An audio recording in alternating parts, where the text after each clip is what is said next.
Les superstitions hantaient les rêves de ces premiers Scandinaves. Leur monde était régi par un panthéon de bêtes mythiques et de terribles divinités, ayant à leur tête Odin et Thor, deux redoutables guerriers qui incitaient leurs disciples à mourir avec les honneurs au combat. Cette mort des plus nobles leur ouvrait les portes d'une vie glorieuse dans l'au-delà, leur donnant accès pour l'éternité aux salles dorées du Valhalla. La notion de Valhöll ou Valhalla était considérée comme la récompense suprême pour avoir donné sa vie sur le champ de bataille.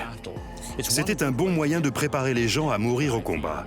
En mourant sur le champ de bataille, ils étaient récompensés et allaient dans un monde meilleur.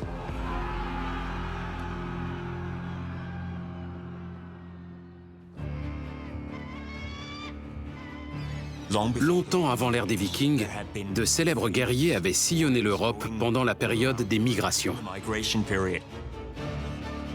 Après la chute de l'Empire romain, l'Europe a connu une période de grands bouleversements. La période dite des migrations. Les peuples non romains ont pris d'assaut le continent, comblant le vide laissé par la chute des empereurs romains. Durant cette période chaotique, les Scandinaves se sont imposés peu à peu comme étant des commerçants compétents et de redoutables guerriers et mercenaires. Si vous étiez allé en Scandinavie à cette époque-là, vous auriez pu entendre les récits de ces héros du passé. L'enfance des jeunes garçons était bercée par les récits des grands guerriers de la période des migrations.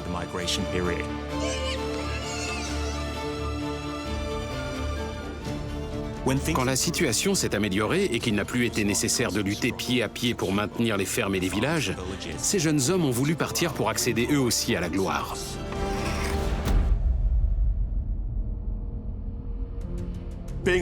Être un guerrier était beaucoup plus qu'une occupation. Pour un grand nombre de ces peuples, être un guerrier commençait dès le plus jeune âge, comme le prouvent les tombes de jeunes garçons enterrés avec leurs armes qui ont été découvertes.